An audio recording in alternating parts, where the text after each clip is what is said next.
हुआ है ना वो है कि भाई DRL तो चलेंगे ही साथ में, लेकिन आपका इसको हेडलैम्प भी स्विच करने का ऑप्शन नहीं मिलेगा। यानी सिंगल चैनल ABS के साथ ये बाइक अब लॉन्च कर दी गई है।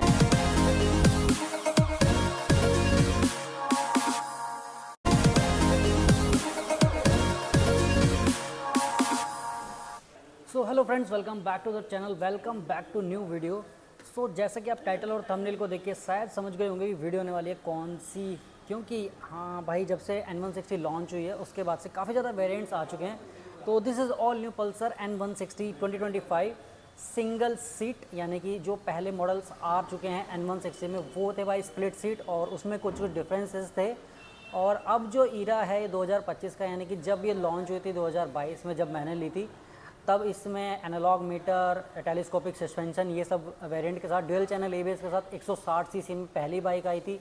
उसके बाद नेक्स्ट ईयर लॉन्च हुए इसका digital meter console Bluetooth connectivity के साथ। उसके बाद इसका जो अभी तक टॉप मॉडल है वो है USD फॉक्स के साथ, यानी कि USD forks turn by turn navigations, और उसमें आपको डबल चैनल ABS तो सभी में आ ही रहा है। लेकिन अब जो लॉन्च हुआ है ना, इसका लॉन्च करने का क्या ही पर्पज़ था पल्सर बजाज का, वो भी आज इस वीडियो में करेंगे। और थोड़ा सा एक डिटेल स्पेसिफिकेशन वीडियो होने वाली है, क्योंकि N160 अब जो ये लॉन्च हुई है क्या प्राइस रेंज में आने वाली है, किसके लिए ये बनाई गई है स्पेशली, और क्यों आपके बजट में फिट होने वाली है, इस वीडियो में आपको पता चल जाएगा कि किस किस के लिए बेहतर होने वाली है N160। जो पहले ओवर प्राइस सोच के N160 नहीं ले सकते थे, अब उनके लिए भी ये थोड़े से लोअर बजट में आ गई है।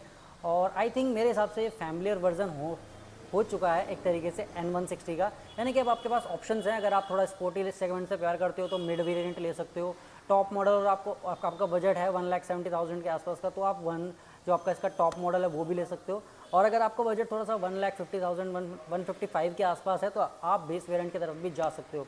आज हम करेंगे इसका डिटेल स्पेसिफिकेशन, ज़्यादा डीप ड्राइव नहीं करेंगे क्योंकि सारी चीज़ें ऑलमोस्ट सेम है, लेकिन जो अपडेटेड चीज़ें हुई हैं, जो लॉन्च हुआ है इसका 160 का N160 का, उसका थोड़ा सा ब्रीफ एक बार ओवरव्यू देने वाला हूँ वीडियो में, और एंड तक आपको थोड़ा सा समझ में आ जाएगा कि हाँ आपके लिए बाइक क्यों बनी है और कौन कौन इस बाइक को परचेज़ कर सकता है। जल्दी से शुरू करते हैं, मैं मिलता हूँ कैमरे के पीछे, और इस बाइक को वन बाय वन स्पेसिफिकेशन के साथ स्टार्ट करते हैं। शुरुआत करते हैं की के साथ। ये आपको इसकी की देखने को मिल सकती है वेव की, जो कि हमारे पल्सर N सीरीज़ में सभी में दिखाई गई है। और फ्रंट साइड से शुरुआत करते हैं। अगर जैसे ही मैं की को इंसर्ट करूँगा, यानी कि और इग्निशन को ऑन करता हूँ, तो सामने आपको कुछ भी ऐसा कुछ चेंज नहीं नज़र आएगा। जो कि पहले था, जैसा पहले था वैसा का वैसा आपको इसमें देखने को मिलता है। कोई DRL, कोई हेडलैम्प ऑन नहीं होगा जब तक आप इसके इग्निशन को स्टार्ट नहीं करेंगे। जैसे ही मैं इसके इग्निशन को स्टार्ट कर देता हूँ, जैसे ही इसके की को स्टार्ट करता हूँ ना, तो सबसे बड़ी बात है जो चेंज हुआ है ना, वो है कि भाई DRL तो चलेंगे ही साथ में, लेकिन आपका इसको हेडलैम्प भी स्विच करने का ऑप्शन नहीं मिलेगा। यानी कि जैसे ही इग्निशन ऑन करोगे तो आपका हेडलैम्प ऑन हो जाएगा, DRLs ऑन हो जाएंगे। N150 वाला मेरे को याद दिला रहा है। और यहाँ पर अगर आपको मैं दिखाऊँ तो यहाँ पर जो चलता है ना आपका स्विच लाइट को ऑन ऑफ करने वाला, वो भी यहाँ से गायब कर दिया गया है। साथ ही साथ अगर फ्रंट प्रोफाइल की बात करूँ तो फ्रंट सेक्शन में कोई भी ज़्यादा बदलाव देखने को नहीं मिलता है। ये आपका कम्प्लीटली LED सेटअप के साथ आती है, यानी कि आपको DRL मिल जाएंगे, हेडलैम्प वही सेम N160 वाला मिलता है पहले की तरह। ये थोड़ा सा नया कलर कॉम्बिनेशन ट्राई किया है बजाज की तरफ से। नया पल्सर का जो कलर आया है ये आपका रहने वाला है ग्रे टच का, थोड़ा सा फिनिश दिया गया है, ग्रे एंड ब्लैक का कॉम्बिनेशन, साथ में येलो की ग्राफिक्स दे रखे हैं, तो थोड़ा सा अलग करने की कोशिश की गई है। बाकी अगर फ्रंट सेक्शन में बात करूँ तो हेलोजन इंडिकेटर इसमें देखने को मिलते हैं, दोनों ही हेलोजन इंडिकेटर हैं, और फ्रंट प्रोफाइल कोई भी चेंजेस नहीं गए हैं। लेकिन जो चेंज हुआ है ना वो यहाँ पे हुआ है, ये आपको सिंगल चैनल ABS के साथ अब बाइक देखने को मिल जाएगी। यानी सिंगल चैनल ABS के साथ ये बाइक अब लॉन्च कर दी गई है, यानी कि ये वाला जो इसका बेस वेरिएंट है इसमें आपको सिंगल चैनल ABS का देखने को मिलेगा। यानी कि फ्रंट सेक्शन में आपका ABS मिलेगा, रियर सेक्शन में आपका RLP सेंसर देखने को मिलेगा। टायर की बात करूँ तो टायर वही 100/80 का सेक्शन का टायर इसमें आपको देखने को मिल जाएगा। N160 में अभी तक 17 इंच के अलॉय व्हील के साथ। डिस्प्ले में थोड़ा सा चेंजेस है, 280 mm की डिस्प्ले देखने को मिल जाती है। ग्रामीण कैलिपर है, सिंगल चैनल ABS के साथ मिलते हैं, यानी कि फ्रंट सेक्शन में आपको सिंगल चैनल ABS मिलेगा, रियर सेक्शन में आपको ABS नहीं मिलेगा। ग्राउंड क्लियरेंस भी सेम ऑलमोस्ट पल्सर N160 वाला है, जो कि आपको कोई ज़्यादा मेजर डिफरेंस नहीं मिलता। और साथ ही साथ इस बाइक में से जो आपका ऑयल कूल्ड से एयर कूल्ड किया गया था, वो भी अब एयर कूल्ड में ही ये बाइक को भी लॉन्च किया गया है। यानी कि ऑयल कूल्ड तो भाई टॉप मॉडल में भी आपको नहीं मिलता, जैसा कि यहाँ पे आपको दिख रहा होगा खाली खाली। अगर पुरानी N160 की बात करूँ तो उसमें आपको ऑयल कूल्ड इंजन का जो रेडिएटर्स हैं वो मिल जाएगा देखने को, फिंक्स देखने को मिल जाती है। लेकिन ये एयर कूल्ड बाइक है, यानी कि आपका जो एयर कूल्ड है ज़्यादा कुछ खास फ़र्क नहीं पड़ता है एज बजाज ऑफिशियल्स जो भी कहना चाहते हैं। लेकिन अगर फ्रंट साइड की बात करो तो टेलीस्कोपिक 37 mm के सस्पेंशन देखने को मिल जाते हैं, जो कि पुरानी N160 में आ रहे हैं। और यहाँ पे कोई कवर नहीं किया है, यानी कि इसमें जो N150 वाले सस्पेंशन यूज़ नहीं किए गए, इसमें जो यूज़ किए ना वो N160 वाले ही सस्पेंशन यूज़ किए गए हैं। अगर साइड प्रोफाइल की बात करूँ तो साइड प्रोफाइल में भी कुछ ज़्यादा कुछ खास चेंजेस नहीं दिखा है, लेकिन जो ग्राफिक्स हैं थोड़े से ऐड ऑन लग रहे हैं मेरे को। और ये थोड़ा सा कलर थोड़ा हाईलाइटेड कलर है, इसलिए थोड़ा सा और अच्छा लग रहा है। साथ ही साथ एक चीज़ और चेंज करेगी, जो ये वाला पैनल है इस पर थोड़े से कार्बन फिनिश की रैपिंग की गई है, ताकि थोड़ा सा और लुक जो है ना इनहेंस होकर आ सके। बात ये अगर इंजन की बात करो तो 164 सीसी का इंजन देखने को मिल जाता है। 2 वॉल्व सिंगल सिलेंडर आपको एयर कूल्ड इंजन देखने को मिल जाता है। पावर फिगर ऑलमोस्ट बिल्कुल सेम है, 16 PS की पावर देखने को मिल जाती है। 14.65 न्यूटन मीटर का टॉर्क देखने को मिल जाता है। और आपको 5 gear box, speed gear box के साथ ये बाइक आ रही है। चेंजेस जो हुए हैं ना, अगर मैं चेंजेस की बात कर लूँ तो चेंजेस पहला आपको इसमें सिंगल चैनल ABS देखने को मिल जाता है। साथ ही अगर इस साइड प्रोफाइल की बात करूँ तो साइड प्रोफाइल भी बिल्कुल एग्जैक्ट इसमें कोई चेंज नहीं किया गया है। साइड प्रोफाइल में भी आपको जैसा N160 में लुक मिलता है ना वैसा ही मिलता है। अंडरबेली एग्जॉस्ट के साथ ये बाइक आ रही है। सेंटर स्टैंड इसमें देखने को मिलता है, लेकिन सेंटर स्टैंड का जो डिज़ाइन है ना वो थोड़ा सा चेंज मेरे को लग रहा है। एक्स्ट्रा प्रोटेक्शन यहाँ पे देखने को मिलती है सेंटर स्टैंड में। रियर साइड में अगर आपकी बात करूँ, रियर साइड में आपको 230 mm की डिस्प्ले मिलती है, यानी कि ये बाइक कम्प्लीटली फ्रंट साइड भी आपको डिस्प्ले के साथ आती है। रियर साइड में भी आपको डिस्प्ले की ब्रेकिंग देखने को मिल जाती है। सिंगल चैनल ABS है, लेकिन अगर आपको यहाँ पे दिख रहा होगा रियर साइड में, ये अगर आप चेक कर लो, ये RLP सेंसर लगा हुआ है, यानी कि अगर आप सडनली फ्रंट ब्रेक अप्लाई कर देते हो कभी कभी और बाइक के चांसेस रहते हैं कि आगे पीछे से उड़ जाए, उस कंडीशन में आपको RLP सेंसर हेल्प प्रोवाइड करता है। जो आपके रियर टायर है ना उसको उठाने से प्रोटेक्ट करता है, उसको बचा देता है एक तरीके से। सस्पेंशन ऑलमोस्ट सेम है, एडजस्टेबल मोनोशॉक का सस्पेंशन देखने को मिलता है। साथ ही साथ अगर बात करूँ तो रियर टायर भी भाई आपको सेम मिलता है, यानी कि बेस वेरिएंट में भी आपको रियर जो टायर मिलता है ना 130/70 का 17 इंच अलॉय व्हील के साथ ही टायर देखने को मिल जाता है। और टायर अगर भी आपको सेम क्वालिटी का वही आपको N160 वाला प्रोवाइड किया गया है। अब बात करते हो जो चेंज हुआ है, वो जो मेरे को लग रहा है वो चेंज हुआ है भाई इसके सीट हाइट में। बैक साइड से आप देखोगे रियर साइड से तो आपकी जो सीट हाइट है ना थोड़ी सी कम हो जाती है, यानी कि 790 की सीट हाइट देखने को मिल जाती है। वहीं अगर आपकी अपडेटेड मॉडल में देखूँ, USD मॉडल में देखूँ या मिड वेरिएंट में देखूँ, उसमें आपको 795 mm की सीट हाइट देखने को मिलती है। साथ ही साथ रियर साइड में भी ना आपको थोड़ा सा चेंज ये देखने को मिलता है, थोड़ा सा डाउन साइड इसका जो रियर साइड है ना, रियर सीट है वो बनाई गई है। रियर साइड में आया तो भाई एक चेंज और देखने को मिलता है, जो टेल टाइड ही है ना, ये आपको अब फाइबर में मिलती है। हैवी क्वालिटी है, लेकिन N160 में जो 2 मॉडल चल रहे हैं, इसके वेरिएंट चल रहे हैं, USD वाला और जो मिड वेरिएंट है, उसमें आपको ये मेटल की मिलती है कम्प्लीटली, लेकिन यहाँ पर आपको इसको फाइबर का कर दिया गया है। टेल लाइट ऑलमोस्ट सेम मिलती है, जो एक्स फैक्टर हमारा बना हुआ है और पुराना चला आ रहा है हमारे N160 में, ऑलमोस्ट सेम मिलती है। ग्रैब रेल्स की बात करूँ तो यहाँ पर आपको सिंगल ग्रैब रेल्स देखने को मिलती है। N160 में आपको अगर पुरानी अगर देखी हो आपने तो उसमें आपको मिल जाती है स्प्लिट टाइप की स्पोर्टी वाली ग्रैब रेल्स। ऊपर आ गया तो भाई सबसे बड़ा जो चेंज हुआ है वो हुआ है इसमें सिंगल सीट, जो कि बाइक का नाम ही है सिंगल सीट वेरिएंट, जो ये सभी बाइक सब बोल रहे हैं। यहाँ पर आपको N160 की बैजिंग मिलती है, थोड़ा सा अलग तरीके का ग्राफिक, और यहाँ पर थोड़े से ग्राफिक्स ऐड ऑन देखने को मिल जाते हैं। कलर कॉम्बिनेशन थोड़ा मेरे को अच्छा लग रहा है, आप कमेंट सेक्शन में बताना कि कैसा कलर लगा आपको एक कलर कॉम्बिनेशन। सिंगल सीट मिलते हैं, यानी कि एक फैमिलियर बाइक, अगर आप फैमिली से बिलोंग करते हो, अपनी फैमिली के साथ ड्राइव करते हो, लॉन्ग रन भी करना चाहते हो और आपका बजट इतना है कि हाँ इसको अफोर्ड कर सकते हो, तो ये बाइक आपके लिए बेस्ट हो सकती है।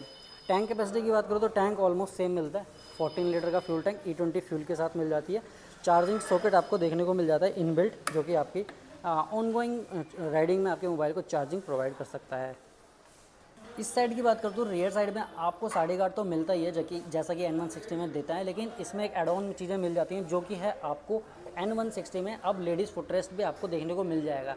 फैमिलियर बाइक बनाई है तो इट मीन्स कि आपको लेडीज़ फुटरेस्ट भी इनबिल्ट देखने को मिलेगा, जो कि पहले वाले वेरिएंट्स में नहीं आता था।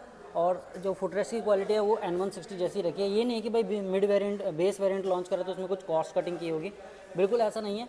ऑलमोस्ट सारी चीज़ें सेम मिली हैं, बस आपको थोड़ी सी सीट हाइट कम मिलेगी, और जो ये यहाँ पर फाइबर दिया गया मेटल की जगह, और आपकी सिंगल सीट मिलेगी देखने को। 5 स्पीड गियर बॉक्स के साथ बाइक आती है with engine cut off sensor के साथ। अंडर वैली एग्जॉस्ट ये मैंने आपको बता ही दिया है। साथ ही साथ इंजन की कैपेसिटी भी आपको बता ही दिया है। ऊपर आते हैं तो हैंडलिंग हैंडलिंग के बारे में देख लेते हैं। हैंडलिंग बिल्कुल भी चेंज नहीं किया गया, हैंडल ऑलमोस्ट N160 वाला अभी तक रखा गया है। Personally I did not feel कि हाँ ये थोड़ा सा कंफर्टेबल हैंडल होता है राइडिंग के दौरान। आपके पास अगर ये N160 या N सीरीज़ की कोई भी बाइक और ये वाला हैंडल, तो आप मेरे को कमेंट सेक्शन में बता सकते हैं कि कैसा आपको फील आता है, ट्रैफिक में कितना पेन होता है, कितना पेन नहीं होता। मिरर्स जो हैं वो भी अभी भी सेम रखे गए हैं, मिरर्स भी दोनों ही मिरर्स सेम रखे गए हैं। मीटर कंसोल की बात कर लेते हैं। मीटर कंसोल में आपको देखने को मिलता है डिजिटल मीटर कंसोल, लेकिन इसमें आपको टर्न बाय टर्न नेविगेशन नहीं मिलता है। यानी कि अगर N160 आप USD वाला मॉडल लोगे तो उसमें आपको ये जैसे ही आप ऑन करोगे यहाँ पे, तो यहाँ पर आपको टर्न बाय टर्न नेविगेशन वाला सिस्टम मिलता है। लेकिन बाकी सारे जो फीचर्स हैं ना वो इसमें देखने को मिल जाते हैं, जैसे indicator, RPM meter, fuel, Bluetooth enabled ये मीटर कंसोल। यानी कि अब अगर आप इससे अपनी बाइक से ब्लूटूथ के कनेक्ट करके चलाते हो तो आपको SMS कॉल अलर्ट वगैरह सब देखने को मिल जाते हैं। ABS की लाइट देखने को मिल जाती है, इंजन मॉल फंक्शन और लो इंजन ऑयल इंडिकेटर देखने को मिल जाता है। साइड स्टैंड सेंसर भी मिल जाता है और साथ ही साथ आपको टाइम भी आपको मीटर कंसोल में दिखाया गया है। एग्जॉस्ट नोट एक बार सुना देते हैं, एग्जॉस्ट नोट कैसा रहने वाला है इसका प्लीज।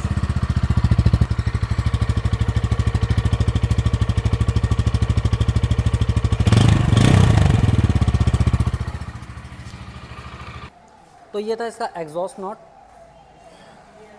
एग्जॉस्ट में कोई खासा चेंजेस नहीं है मेजरली, ज़्यादा बड़ा मेजर चेंज इस बाइक में नहीं किया गया है। जो पहले जो बाइक आती थी ना, वो बाइक आती थी भाई सभी स्पोर्ट सेगमेंट में, लेकिन अब इसको अगर आपने N150 देखे होगे ना, आई थिंक कि इसके बाद से अब N150 को शायद डिसकंटिन्यू करना चाहिए, क्योंकि सेम वेरिएंट है N150, बस इसमें इंजन को 10 cc बढ़ा दिया गया है और सारी पावर फिगर बिल्कुल सेम रख दी गई है। N150 में थोड़ी पावर फिगर थोड़ी सी लो थी, लेकिन अब जो है ना आपको सेम वेरिएंट मिलेगा N160 का फैमिलियर वर्जन।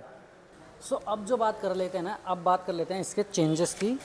यानी कि जो सारी चीज़ चेंज तो नहीं हुई है, मतलब सिमिलर टू N150, या कि फिर हम कह सकते हैं कुछ अपडेटेड चीज़ें हुई हैं। यानी कि जैसे कि colour combination, single channel ABS और सिंगल सीट, और साथ में जो टेल टाइडी और ग्रैब रिल्स हैं वो थोड़े से चेंज हुए हैं। लेकिन अब जो चेंज कर लेते हैं ना प्राइस के बारे में, यानी कि भाई जिनका बजट है ना 1.5 लाख के अंदर अंदर, वो इस बाइक को बहुत आराम से खरीद सकता है। अभी जो मैं बात कर रहा हूँ, गुड़गांव में खानसा रोड GSM बजाज पे मैं ये वीडियो बना रहा हूँ, और special thanks to GSM Bajaj जिन्होंने हमें ये बाइक प्रोवाइड करी वीडियो आप तक पहुंचाने के लिए। अब बात करते हैं इसके प्राइस की। जो यहाँ पर जो प्राइस है ना, इसका 1,45,000 ऑन रोड प्राइस होने वाला है। यानी कि अगर आपके पास 1,40,000 1,45,000 के आसपास का बजट है और आप इस बाइक को ढूंढ रहे हो, खरीदना चाहते हो, तो आप इसको खरीद सकते हैं। और साथ ही साथ इसमें सबसे अच्छी जो EMI स्कीम है ना, वो भी आज आपको इसी वीडियो में बताने वाला हूँ। तो जो EMI स्कीम है ना, वो आपके सामने कुछ इस तरीके से है। जो मिनिमम डाउन पेमेंट आपको इसकी रहने वाली है ना, वो भाई 12,600 अप्रॉक्सीमेटली ये डाउन पेमेंट है। बाकी डिपेंड करता है आपके सिविल स्कोर पर और आपकी प्रोफाइल पर। साथ ही साथ अगर आप इसको 48 मंथ की EMI कराते हैं तो आपको 4600 रुपये पर मंथ की EMI, यानी कि 4600 पर मंथ आप EMI पे करो 4 साल तक, और आप इस बाइक को अपने घर ले जा सकते हो। अगर आप करते हो भाई 36 मंथ की, तो आपको 5400 रुपये पर मंथ देने होंगे। साथ ही साथ 24 मंथ का भी ऑप्शन है, जिसमें आपको 7300 रुपये, यानी कि अगर आपका थोड़ा सा बजट है कि आप 8,000 के आसपास पर मंथ निकाल सकते हो अपने सैलरी में से या अपने बिजनेस में से, तो आप आराम से इस बाइक को ग्रैब कर सकते हो। 2 साल में आपकी EMI खत्म हो जाएगी और मात्र 12,000 डाउन पेमेंट, यानी कि 12,000 रुपये डाउन पेमेंट, और क्या ही लोगे एक N160 को लेने के लिए, इतनी सुंदर सी बाइक को लेने के लिए। सो आई थिंक ओवरऑल जो फीचर्स हैं और जो प्राइस है और जो इसकी EMI स्कीम है, वो आपके सामने मैंने रख दिया है इस बाइक की, Pulsar N160 single seat 2025 model. और फ्यूचर में इसका कंपैरिजन भी करेंगे कि 3 वेरिएंट्स हमारे पास हैं, उसका कैसा कंपैरिजन होने वाला है कि तीनों में क्या डिफ़र करता है। लेकिन आज जो इस वीडियो में मैंने आपको बताया, आई थिंक आपके समझ में आ गया होगा किन किन लोगों के लिए बेहतर हो सकती है बाइक। क्योंकि अगर आपका बजट है 1,50,000, 1,40,000, 1,45,000 के आसपास, तो काफ़ी अच्छी डील होने वाली है आपके लिए। क्योंकि आप फैमिली वर्जन में चलाओगे तो आपकी सिंगल सीट स्प्लिट सीट है, जो है स्प्लिट सीट नहीं है, सिंगल सीट है, वो काम में आने वाली है। यानी कि कोई भी इजीली इस पर बैठ सकता है। आप अपनी फैमिली के साथ भी टूरिंग कर सकते हो और राइड भी कर सकते हो ऑफिस के लिए, और लॉन्ग राइड्स के लिए भी आप इसको यूज़ कर सकते हो। क्योंकि N160 160 cc का इंजन है, और कुछ लुक जो है ना बाइक का, इतना अच्छा लुक आई थिंक 1,40,45,000 में नहीं मिलता होगा। तो ये था इस ओवरऑल वीडियो में। आई थिंक आपको सभी को पसंद आएगी। पसंद आए तो आपको पता है भाई, कमेंट करके ज़रूर बताना है और शेयर करना है उन दोस्तों के साथ जो ये बाइक लेने का प्लान कर रहे हैं। तो मिलते हैं किसी अदर वीडियो में, तब तक के लिए चैनल को सब्सक्राइब करें। मिलते हैं नेक्स्ट वीडियो में, तब तक के लिए स्टे ट्यून, बाय।